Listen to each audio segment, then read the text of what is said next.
everybody. Welcome to TechSafe episode 41, brought to us here in Worcester, Massachusetts from our gracious hosts at WCCA TV. And today we are going to be talking about wireless technology risks in our schools, but most importantly, what we can do to still stay connected, but also be protected. And it is my true honor and privilege to introduce our guest for today. Her name is Patti Wood. She is with Grassroots Environmental Education, and she and her husband, Doug, have done amazing work on behalf of our children. They are recipients from an award from the Environmental Protection Agency. They have also built out several programs that are there to help our communities and to help our families, and most importantly, our children. The project that we're going to focus on today is their TechSafe Schools project. So please let me welcome Patti Wood. And thank you, Patti, for being with us here today. Delighted. Always important to discuss these issues. Okay. So tell us first off, how did you guys figure out that wireless is biologically active and that our children are especially susceptible to this man-made form of radiation? Well, children are susceptible, to many different types of environmental exposures, and this type of radiation is no exception. The research that was done early on wireless, on potential health effects of wireless, was really focused on thermal exposures or the heating of tissue. Then very limited experiments that they did in the 1980s, and they were just trying to answer how much microwave radiation was necessary to raise body temperature. But now we have thousands of independent studies showing biological harm at levels below the thermal standard that they came up with. And these studies are peer-reviewed, independent, academic research, and that's really important in today's world. We know that when an industry is funding studies, that the results are often slanted toward the industry, the powerful industries, I should say. Mm-hmm. And so, we have always had as our work, in the field of environmental health, a child as our focus. Our mission was to inform the public about the health risks of common environmental exposures, and so we use these science-driven arguments for clean air, clean water, safe food supply, and stricter regulation of chemical toxins and radiation. We work with local and state governments, healthcare providers, school systems, community groups, and other environmental groups and individuals nationwide. So back to children. Physiologically, they have rapidly developing bodies with immature immune detoxification and elimination systems, and pound for pound, they take in more of any toxin in their environment than an adult with their rapid breathing and typical behaviors. And when I say typical behaviors, children really live in their environments very differently from adults. Everything is close. They learn by touching and tasting and feeling and smelling. And so they're just, they're in that environment. And so when you see a child playing with a wireless device, it's on their lap, they're holding it right up to their faces. They're not putting it on a desk at a safe distance, right? And being careful about that. They really want it to be really up close and personal, right? Mm-hmm. And so, along with other exposures, our children are being exposed just because they're doing what a child naturally does, to learn about their environment and to participate in their environment. So when you look at the exposures, obviously there are many exposures in homes today. Almost every home in this country has a wireless router, which services the wireless devices that various family members are using in their homes. But schools are another really important place to take a very good look. And so we're looking at cumulative and aggregate effects of RFR in these classrooms. Here you have, 25, 30, maybe even 35 children in a single classroom with a powerful router and, other devices that are wireless in the room, like whiteboards and so on. And then every child has some device that they're working on with a keyboard, whether it's a laptop, or just something that they have been given to use. There are lots of wireless devices in use today in classrooms, and they also may have phones with them. So if you think that all these things are on and all irradiating, and children are in close proximity to each other, a school is a really, really hot RFR environment. Oh, goodness. Patti, I happen to have a measurement device with me today. It's really hard for us to get our heads around these invisible exposures. So I'd like to give a demonstration of just what happens from a single cell phone, not even 30 tablets in a room or a Wi-Fi access point or 30 cell phones in a room plus all the wearables. This is just one device. And in the scientific literature, on this radio frequency radiation device, that's the RFR that Patti refers to, radio frequency radiation, the maximum exposure they want us to be at indoors is 10, and the unit of measurement is microwatts per square meter. So we want to be at 10. Here in the studio, we don't have too much wireless, but we're already at 3,190.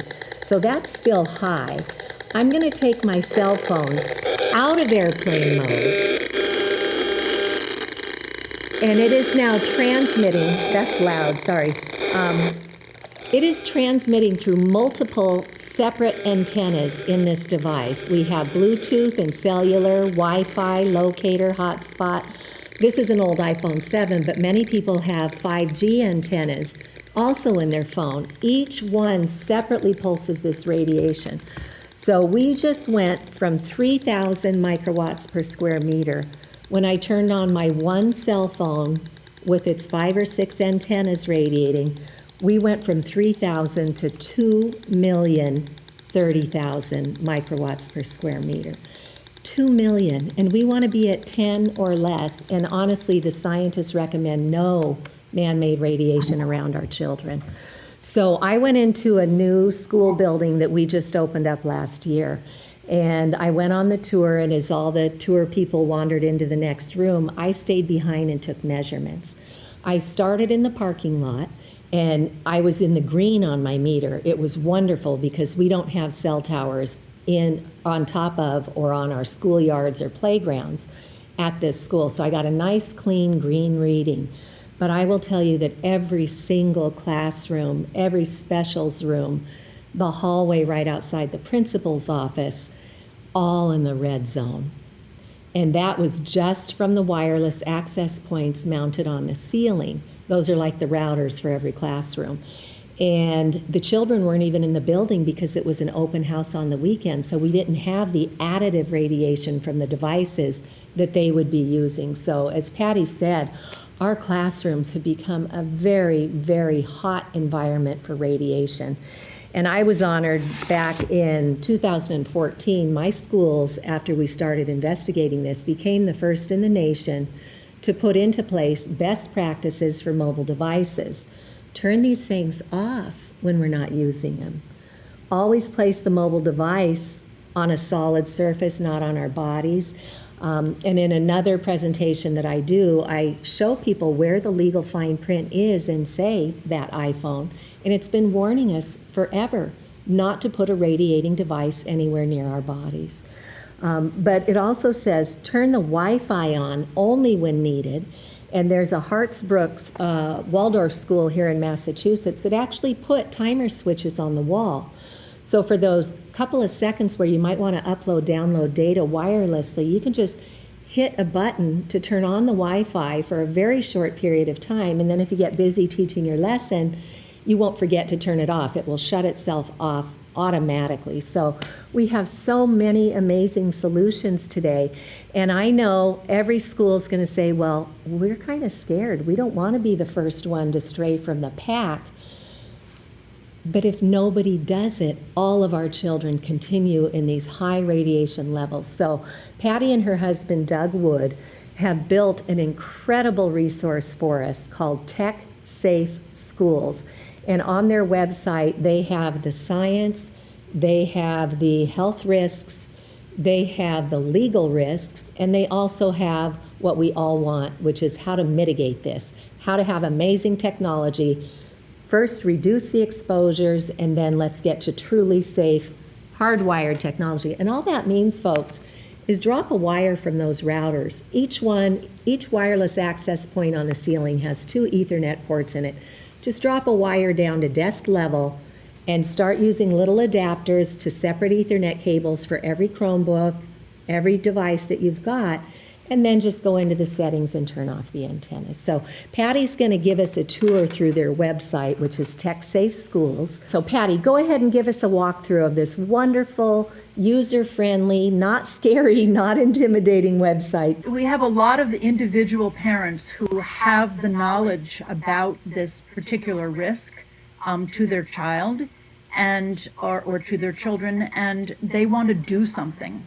And it's often, it's often very difficult to start a conversation or to make any changes in their school at all. So we thought that we could actually put together a resource for parents, for teachers actually as well, and for administrators in school districts, for them to really understand the issue a little bit better. It's really, really hard to talk about this particular risk when we have the agencies that are supposed to be protecting us from this type of radiation saying that there is no health risk. And unfortunately, there's a lot of industry influence in these agencies, not just here in the United States, but worldwide. Here's the science with descriptions of exactly what we know. In many of these studies, laboratory animals are used to determine the toxicity of the exposures, and mice and rats are used in laboratory experiments, and they have long served as the type of laboratory animal for biomedical research due to their anatomical, physiological, and genetic similarity to humans, so that when we are testing things like pesticides and like pharmaceuticals, we are using the same laboratory animals, because when we get the results, those results can be applied to humans and with a good sense of certainty. And so this is why all of these studies that we have here are the cancer studies, neurological and cognitive effects, reproductive effects from exposure to RF radiation, other health effects, and so on. And this needs to be updated on a regular basis. Hasn't been done for a couple of months now, because the scientific community is spending a lot of energy and resources on this kind of research. It is a very active area of research. We have that section so that you can actually tell your school district that you're not the only one who is concerned about this, but there are researchers all over the world that are concerned about it as well. Mitigation, this is important because you want to be able to say, here are the solutions. We can go in and do something about this in our classrooms, and it won't cost the school any money. Now, every school has a different setup, so that you can't go in and say, here's something that will just address everyone's problems in their school. And so we don't do that. We say, here are the things that you can do in your system. So you would have your IT person look at these different mitigation techniques, and there are a lot of them. There's a video here talking about it's an expert talking about how to actually turn down the power output on the router. And actually do the readings that Cece was talking about with a little bit more sophisticated monitor. That's what we want to make available to parents as well as legislators and not legislators. I'm sorry. Yeah, actually, Patty, can you walk us through a little bit more of what's on your mitigation menu? Cece said when she was doing her readings with her meter that she was very relieved that there were no cell phones on the school properties. It is very common for the telecom industry to try to put their antennas on school properties because the schools are often in need of extra money for whatever it is, $30,000 a year, or the $40,000 or $50,000 a year from the telecoms. It's a real incentive in many cases to go ahead and put that cell tower on. But these cell towers are on 24/7, and depending on whether or not they are just from a single telecom or whether they are co-located towers or antennas where you have several different telecoms on the same antenna or on the same pole, you can be actually irradiating without anything else going on in the school, without any Wi-Fi or wireless devices and so on, and in the school, you can still have a very dangerous situation for your children. Yeah, and Patti, I want to point out that this has proven to be true. In Ripon, California, at an elementary school, students and staff and faculty were getting cancers. People in the surrounding community were getting cancers. And it was hard to get that cell tower taken down. It took years. But after it was taken down, no new reports of cancers. Right. And they did a major study by in Italy, the Ramazzini Institute, which was an antenna study, and they found that there was a higher incidence within a 5-mile radius of an antenna, a higher incidence of cancer. And so, we really need to look carefully at these towers, especially with 5G, where they are literally putting cell towers in front of people's homes and just a few feet from apartment windows. Yeah. So we just have to be very, very conscious of where those cell towers are. Here we have measuring the exposures again. This is the Safe and Sound Pro 2 that Cece had. There are several different ones, and they vary in price. So there you go, and they tell you exactly what to do: basic meter operating protocol, measurement step by step, getting the data, and so on. And then you have time and distance. Classroom exposure can be reduced significantly by using only on demand, which is also what Cece had mentioned, where that school in Massachusetts was able to actually turn the Wi-Fi on and off when needed to download learning materials that they wanted for the classroom. And so that's a great thing to do. Power and beacon, you have these beacon signals, which is like, if you've ever seen a lighthouse, goes around and around, that's a beacon signal. And that's basically, they're set at the factory for full power to ensure maximum performance. But you can actually even turn those down by like 90% and still have access to the internet. Your IT person in your school would definitely understand this and know how to reduce these exposures by actually using the software to reduce the power output. And then of course there are your hardwire options, which is pretty simple. We have something in this picture here. You can't see the whole thing, but it's called a spider. It has 8 outputs around it for kids to actually plug in, and the power connection is through the ceiling or through a cable that runs under a protected wire on the floor. So there's no tripping issue. And here's a very simple Ethernet switches right here where you can plug in. You have 5 plugs here for kids to plug in. It all depends on the size of the classroom and how many users you have. But of course, hardwiring is best. And the New York State Teachers Union, they actually put out a resolution in 2017 saying that they think that wired technologies is preferable in a classroom. Mm-hmm. And most importantly, they state that it is addressing a health concern.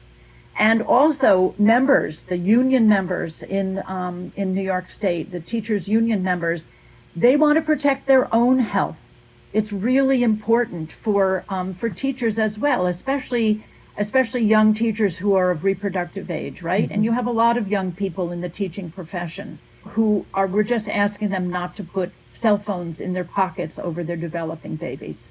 Mm-hmm. And there's science behind this, and it's a very simple fix and something that, every pregnant woman should know about. And so we have done a lot of educating teachers in New York State about this as well, which is another reason why they want to have a wired connection in their classrooms.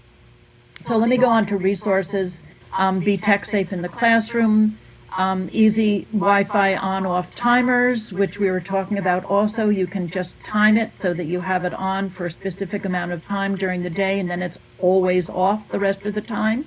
And there you go. Best practices, a little video, reducing wireless radiation, the case for TechSafe Schools. I can just play this. Wireless technology is all around us, and it has changed the way we live our lives at home, at the office, and at school. It's certainly convenient, but is it safe? All wireless devices emit radiofrequency microwave radiation, or wireless radiation, which can be harmful. Children are especially vulnerable because of their rapidly developing bodies, their thinner skulls, and immature nervous systems. Because wireless radiation can be harmful, every phone, every router, every tablet, virtually every wireless device comes with a warning to keep a safe distance between the user and the wireless device. Studies show that exposure to wireless radiation can cause acute symptoms, such as headaches, dizziness, and nausea, as well as more serious long-term effects, including cancer, changes in DNA, weakening of the immune system, and abnormal brain development. This should be a flashing red warning light for every parent of a school-age child, many of whom sit for hours every day in a classroom filled with wireless technology. So, if we know about the potential harm, why are schools installing more and more wireless technology? The government isn't helping. The U.S. Food and Drug Administration, which is supposed to set standards for controlling radiation emissions from wireless devices, doesn't actually have any standards for exposure. And the Federal Communications Commission, which regulates wireless infrastructure, has exposure guidelines developed almost 25 years ago by a group of engineers, not health professionals. The guidelines are based only on whether the exposure produces heating of tissue, not whether it causes other types of biological harm. And they're based on the bodies of adults, not children. Although these agencies insist that wireless radiation is perfectly safe, many scientists and medical professionals disagree. So, what can we do about this? The good news is, there's a solution. Hardwired connections eliminate wireless radiation, more reliable, less prone to hacking, cost-effective, and once installed, they're ready for whatever technology changes the future brings. Hardwiring a school doesn't interfere with any technology-based learning, and best of all, it's completely safe for everyone. Every parent wants the best for their child, and the best environment is a safe environment. Let's protect our kids. Let's hardwire our schools. To learn more, including things your school can do right now to reduce wireless radiation in classrooms, please visit TechSafeSchools.org. I love that video, Patti. You guys got so much in there in a 3-minute time that really is compelling because, again, there's no cavalry coming. Our federal agencies, as Harvard reported in a report literally called Captured Agency, how the FCC is dominated by the industries it presumably regulates. There's nobody coming to fix this. So I'm so grateful for the tools that you have put together at the grassroots level. And I think in your materials there, you also have this cover letter that can be sent to the schools. Can you tell us a little bit about that? Yeah, it's really important to reach out and to reach out in a non-combative way with your schools. So this is basically your letter to your principal or your superintendent, and it's just talking about some children are very, very sensitive to wireless exposures. And they say, in this letter, in the same way that a peanut allergy only affects some children, exposure to microwave radiation doesn't affect everyone. But some students, some teachers and staff are affected, and they experience, the neurological problems that were mentioned there: headaches, dizziness, nausea, disorientation, tinnitus, insomnia, and other symptoms. And then it just says, can we just talk about this? Can we take some proactive steps in our school district to reduce the radiation exposure in classroom? We're not saying throw tech-based learning out the door. We're saying we can do it safely, and we just have to make a little bit of effort to do that. So that's it. So it's just, it's a quick a quick letter, cover letter, and it's really just the beginning of a longer conversation that you want to have with the district. Yeah, and I am so grateful, Patty, that you have agreed to be my co-host for the 2 free public education webinars that I do every month through Massachusetts for Safe Technology. Our next one is going to be on Tuesday, the 24th of September at 6 p.m. Eastern. And if anybody goes out to my website at Massachusetts for Safe Technology, if you go to my events page, you can print this little flyer invitation out, hand it to your schools, put it up at your library, put it up at your senior center, because grandparents really want to see the children protected as well. So we're so grateful, Patty, for everything that you guys have done. The other project that Patty mentioned is the BabySafeProject.org, and there's a wonderful 3-minute video that they've done there for expectant parents too. And that's with Dr. Hugh Taylor, who's the head of OBGYN at Yale, and one of the scientists who's done radiation experiments that showed this can be a leading factor in these neurodegenerative diseases like ADD, ADHD, and so come to our other webinar. It's a 2-hour presentation, and we give you the opportunity in the Q&A to ask questions at the end. So, Patty, any parting words? We need to keep doing this. This is for our children and our grandchildren, and there is so much that's out of our control today. Yeah. This is something that we can control. Yeah. We just need to educate everyone, and I think that in a school environment, I think that kids are really at risk. They're at greater risk than they are at home. Mm-hmm. And school is a child's workplace. They spend, upwards of 7 to 8 hours a day sometimes in a school environment.